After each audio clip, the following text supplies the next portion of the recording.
Hello नमस्ते welcome to my channel मेकानियन మన third series వచ్చేసి ఇంజనీరింగ్ మెకానిక్స్ మన థర్డ్ సిరీస్ లో 86th వీడియో వచ్చేసి centroid of composite section so ఈ వీడియోలో మనము కాంపోజిట్ సెక్షన్ యొక్క సెంట్రాయిడ్ ని ఎట్లా కనుక్కోవాలి అనే దాని గురించి డీటెయిల్డ్ గా చూస్తాము ఓకేనా సో ఇప్పుడు మనము కాంపోజిట్ సెక్షన్ కి సెంట్రాయిడ్ ఎట్లా కనుక్కోవాలనే దాని గురించి డీటెయిల్డ్ గా డిస్కస్ చేస్తాము ఓకేనా సో ఫస్ట్ ఇదంతా బాగుంది కాంపోజిట్ సెక్షన్ అంటున్నాము సెంట్రాయిడ్ అంటున్నాము అసలు first of all composite section అంటే ఏందో మనకు తెలియాలి కాంపోజిట్ సెక్షన్ అంటే ఏంది బేసిక్ లెవెల్లో కాంపోజిట్ సెక్షన్ అంటే it is the combination of 2 or more simple sections దాని అర్థమైంది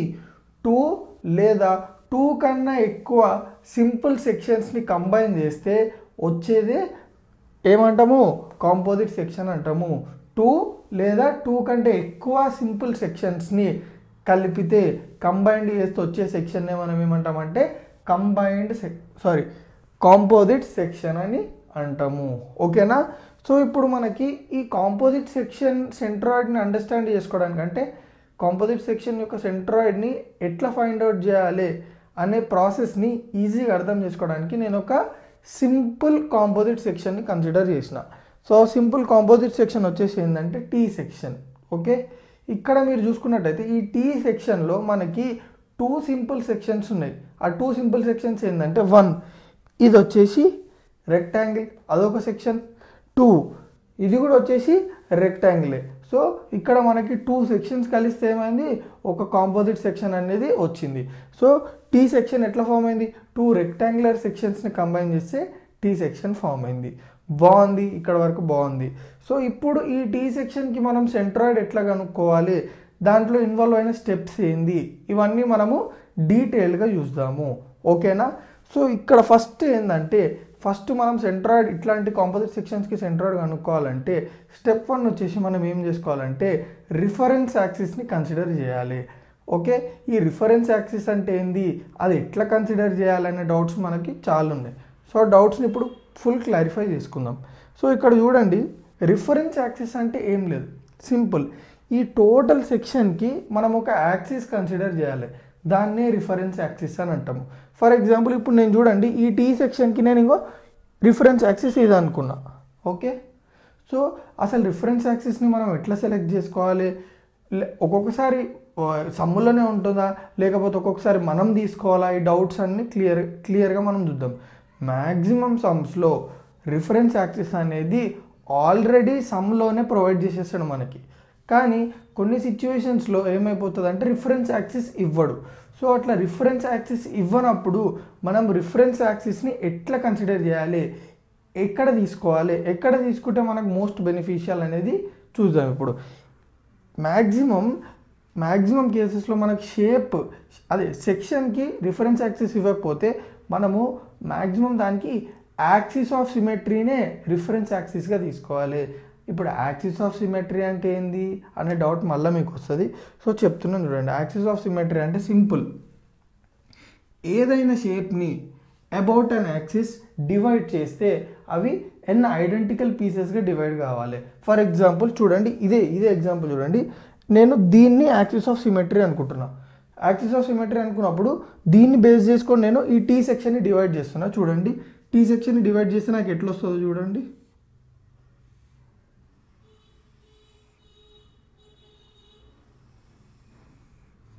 ఇదొకటి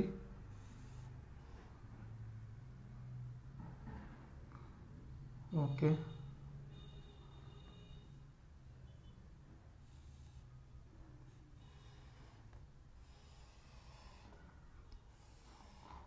ఇప్పుడు మీరు చూసుకోండి ఇట్లా డివైడ్ చేస్తే నాకు 2 పార్ట్స్ వచ్చినాయా లేదా ఇప్పుడు ఈ 2 పార్ట్స్ మీరు చూసుకున్నట్టయితే ఐడెంటికల్ అంటే ఏంది చూడడానికి సిమిలర్ ఉన్నాయా లేదా సేమ్ ఉండవు ఎందుకంటే దీని ఫేసింగ్ లెఫ్ట్ సైడ్ ఉంది అదే దాని ఫేసింగ్ రైట్ సైడ్ ఉంది బట్ మీరు చూసుకున్నట్టయితే సైజు అవన్నీ సేమ్ ఉన్నాయి ఓరియంటేషన్ తప్ప సైజ్ సేమ్ ఉందా లేదా చూడడానికి సిమిలర్ ఉందా లేదా. సో అట్లాంటి వాటిని మనం ఐడెంటికల్ అంటాము.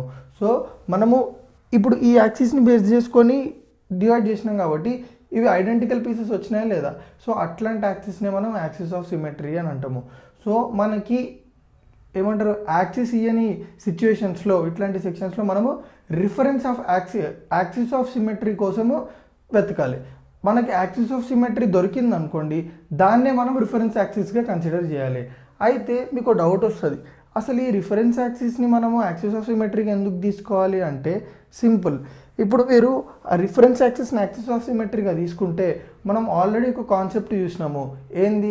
కాన్సెప్ట్ ఏంటంటే సెంట్రాయిడ్ అనేది యాక్సిస్ ఆఫ్ సిమెట్రీ మీదనే లై అయి ఉందని అంటాము. ఓకే, మ్యాక్సిమం ఫిగర్స్కి సెంట్రాయిడ్ అనేది యాక్సిస్ ఆఫ్ సిమెట్రీ మీదనే లై అయి ఉంటుంది. సో ఇక్కడ మనకు యాక్సిస్ ఆఫ్ సిమెట్రీ వచ్చింది కాబట్టి సెంట్రాయిడ్ అనేది ఈ యాక్సిస్ మీదనే లై అయి ఉంటుంది. అంటే సింపుల్. సపోజ్ ఇప్పుడు ఇక్కడ మీరు చూడండి, ఇది ఎక్స్ యాక్సిస్, ఇది వై యాక్సిస్. సో ఇప్పుడు నేను యాక్సిస్ ఆఫ్ సిమెట్రీ కనుక్కున్నా కాబట్టి ఆ సింపుల్ థియరం యూజ్ చేసి నేను సెంట్రాయిడ్ అనేది వై యాక్సిస్ మీద ఉందని డిసైడ్ అయిపోయినా. సో ఇప్పుడు మనం ఎక్స్ యాక్సిస్ అంటే ఎక్స్ బార్ కనుక్కొని అవసరం లేదు, ఓన్లీ వై బార్ కనుక్కుంటే చాలు. నాకు వై బార్ కనుక్కుంటే సెంట్రాయిడ్ వాల్యూ వచ్చేస్తుంది. అంటే మొత్తానికి మనం ఏం కనుక్కున్నాం అంటే సెంట్రాయిడ్ అనేది ఒక యాక్సిస్ మీద ఉందని కనుక్కున్నాం. సో దీనివల్ల మనకి ఏమవుతుంది అంటే సాల్వింగ్ చాలా ఈజీగా అయిపోతుంది. సో మనకు చూడండి, ఇప్పుడు జస్ట్ వై బార్ కనుక్కుంటే చాలు. సో మనకి రిఫరెన్స్ యాక్సిస్ ఎట్లా తీసుకోవాలనేది ఇప్పుడు క్లియర్గా అర్థమైందా. కొన్నిసార్లు కొన్ని షేప్స్కి మనకి రిఫరెన్స్ యాక్సిస్ ఉండదు. అట్లాంటప్పుడు ఏం తీసుకోవాలంటే కన్వెన్షనల్గా మనము ఏ యాక్సిస్ తీసుకుంటామో ఆ యాక్సిస్ తీసేసుకోవాలి. ఓకేనా, అట్లాంటి షేప్స్ కూడా వస్తాయి. మనము అంటే నెక్స్ట్ వీడియోస్లో అట్లాంటి ఏవైతే యాక్సిస్ ఆఫ్ సిమెట్రీ లేని షేప్స్ ఏవైతే సెక్షన్స్ ఏవైతే ఉంటాయో కాంపోజిట్ సెక్షన్స్, వాటికి యాక్సిస్ ఎట్లా తీసుకోవాలో కూడా డిస్కస్ చేస్తాము. సో ఇప్పుడైతే ఇది క్లియర్గా అర్థమైంది కదా. ఫస్ట్ రిఫరెన్స్ యాక్సిస్ తీసుకోవాలి. రిఫరెన్స్ యాక్సిస్ తీసుకున్న తర్వాత చూడండి, రిఫరెన్స్ యాక్సిస్ తీసుకున్న తర్వాత సింపుల్, మనం సెంట్రాయిడ్ ఫార్ములా ఏదైతే ఉంటుందో అది వాడి సెంట్రాయిడ్ కనుక్కోవాలి. సో ఇక్కడ మీరు చూసుకున్నట్టయితే సెంట్రాయిడ్ ఫార్ములా ఏంది, ఎక్స్ బార్ ఇది equals to a1 x1 + a2 x2 / a1 + a2, y bar ఇది equals to a1 y1 + a2 y2 / a1 + a2. So ఇందాకనే మనం డిస్కస్ చేసినట్టు సెంట్రాయిడ్ అనేది వై యాక్సిస్ మీద లై అయిందా లేదా. సో వై యాక్సిస్ మీద లై అయిందంటే ఎక్స్ బార్ అనేది 0 అయిపోతుంది కదా. సో మనం ఎక్స్ బార్ కనుక్కోని అవసరం లేదు, జస్ట్ వై బార్ కనుక్కుంటే చాలు. సో ఇప్పుడు నేను ఏం చేస్తున్నా అంటే వై బార్ ఎట్లా కనుక్కోవాలి అనేదానికి మీకు ఎక్స్ప్లెయిన్ చేస్తా. సో ఇక్కడ మీరు చూడండి, ఈ కాంపోజిట్ సెక్షన్ అనేది it is made up of 2 simple sections. చూడండి, ఇది వచ్చేసి ఫస్ట్ సెక్షన్, ఇది వచ్చేసి సెకండ్ సెక్షన్. అండ్ ఈ సెక్షన్ షేప్స్ ఎట్లున్నాయి, ఫస్ట్ సెక్షన్ వచ్చేసి రెక్టాంగిల్ షేప్, సెకండ్ సెక్షన్ కూడా వచ్చేసి రెక్టాంగిల్ షేపే ఉంది. ఓకే, ఇప్పుడు చూడండి ఇక్కడ మీకు కొన్ని టర్మ్స్ కనిపిస్తున్నాయి, a1 y1 a2 y2 a1 + a2. అసలు a1 అంటే ఏంది, a2 అంటే ఏంది, y1 అంటే ఏంది, y2 అంటే ఏంది, డీటెయిల్గా డిస్కస్ చేద్దాం. ఫస్ట్ a1 అంటే ఏంది, సెక్షన్ 1 యొక్క ఏరియా. ఓకేనా, నెక్స్ట్ y1 అంటే ఏంది, ఇక్కడ మీరు చూసుకున్నట్టయితే రిఫరెన్స్ యాక్సిస్ ఉందా, ఈ రిఫరెన్స్ యాక్సిస్ నుంచి ఈ రెక్టాంగిల్ యొక్క సెంట్రాయిడ్కి మధ్యలో డిస్టెన్స్. చూడండి, ఈ రెక్టాంగిల్కి సెంట్రాయిడ్ ఉందా, సెంట్రాయిడ్ అంటే సెంటర్ కదా, ఓన్లీ ఈ షేపే కన్సిడర్ చేయండి, మొత్తం కాదు. ఈ షేప్ యొక్క సెంట్రాయిడ్ ఎక్కడుంది, ఇక్కడ కదా. ఈ సెంట్రాయిడ్ నుంచి ఈ యాక్సిస్కి మధ్యలో డిస్టెన్స్ని నేను y1 అని అంట. ఓకే, నెక్స్ట్ ప్లస్ a2 అంటే ఏంది, ఈ సెక్షన్. ఓకే, ఈ సెక్షన్ యొక్క ఏరియా. నెక్స్ట్ y2, ఇక్కడనే వెరీ వెరీ ఇంపార్టెంట్. y2 ఎక్కడుంది, y2 అంటే మీరు అనుకుంటారు ఇక్కడ నుంచి ఇక్కడికి, అంటే ఇక్కడ నుంచి ఇక్కడికి మధ్యలో డిస్టెన్స్నే y2 అంటాం. కాదు, ఇదే వెరీ వెరీ ఇంపార్టెంట్. ఇక్కడ నేను ఒక పాయింట్ రాసిన చూడండి, all the distances are measured from reference axis. మనం రిఫరెన్స్ యాక్సిస్ ఎందుకు తీసుకుంటున్నాం అన్నది ఇక్కడనే దాని సిగ్నిఫికెన్స్ బయటపడుతుంది. చూడండి, ఏ డిస్టెన్సెస్ అయినా రిఫరెన్స్ యాక్సిస్ నుంచే మెజర్ చేయాలి. ఇప్పుడు y2 అనే డిస్టెన్స్ ఎక్కడి నుంచి మెజర్ చేయాలి, ఎక్స్ యాక్సిస్ నుంచి ఈ సెంటర్ వరకు ఎంత డిస్టెన్స్ ఉందో దాన్నే y2 అంటాము. సో ఫస్ట్ ఆఫ్ ఆల్ మనం ఈ రెక్టాంగిల్కి సెంట్రాయిడ్ లొకేట్ చేసేసినాం. ఇప్పుడు ఈ సెంట్రాయిడ్ నుంచి ఈ ఎక్స్ యాక్సిస్కి మధ్యలో డిస్టెన్స్నే y2 అని అంటాము. సో ఇది మీరు గుర్తుపెట్టుకోవాల్సిన important point. So reference axis నుంచి మనం డిస్టెన్సెస్ మెజర్ చేయాలి. ఫర్ ఎగ్జాంపుల్ ఇది y1 ఇక్కడ ఉంది, మనం ఎక్కడి నుంచి మెజర్ చేయాలి, ఇక్కడ నుంచి మెజర్ చేయాలి. ఇది వచ్చేసి y1. నెక్స్ట్ సో సెక్షన్ 2 యొక్క సెంట్రాయిడ్ వచ్చేసి ఇక్కడ ఉంది. సో ఏమంటారు, ఎక్స్ యాక్సిస్ నుంచి ఈ సెంట్రాయిడ్కి మధ్యలో డిస్టెన్స్ని మెజర్ చేయాలి, దాన్నే మనం y2 అని అంటాము. So a1 y1 plus a2 y2 by already మనం a1 a2 సబ్స్టిట్యూట్ సాల్వ్ చేసినాం కాబట్టి a1 ప్లస్ a2 రాసేసుకోవాలి.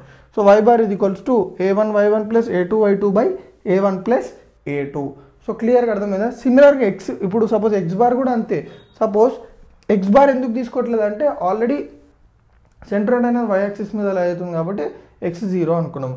సో నెక్స్ట్ మనం సాల్వ్ చేసే కొన్ని కాంప్లెక్స్ సెక్షన్స్లో కాంప్లెక్స్ కాంపోజిట్ సెక్షన్స్ ఉంటాయి. ఇది సింపుల్ కాంపోజిట్ సెక్షన్ కాబట్టి ఈజీగా అయిపోయింది. కాంప్లెక్స్ ఎట్లుంటాయి అంటే దానికి యాక్సిస్ ఆఫ్ సిమెట్రీ ఉండదు. అండ్ మనము ఏవైతే ప్రీవియస్ ఇప్పుడు మనకు సెమీ సర్కిల్ ఇన్వాల్వ్ అవుతుంది ఆ కాంపోజిట్ సెక్షన్లో, సెక్టార్ ఇన్వాల్వ్ అవుతుంది, మళ్ళీ లైన్స్ ఇన్వాల్వ్ అవుతాయి, తర్వాత ఇంకా చాలా చాలా చిన్న సెక్షన్స్ ఇన్వాల్వ్ అవుతాయి. సో వాటి సెంట్రాయిడ్స్ అన్నీ మనకు తెలిసి ఉండాలి. సో క్లియర్గా అర్థమైంది కదా ఇక్కడ వరకు? మీరు కాంపోజిట్ సెక్షన్ ఇచ్చినప్పుడు సెంట్రాయిడ్ని ఎట్లా సాల్వ్ చేయాలి, బేసిక్ స్టెప్స్ అండ్ ప్రాసెస్ క్లియర్గా అర్థమైందా? ఓకేనా?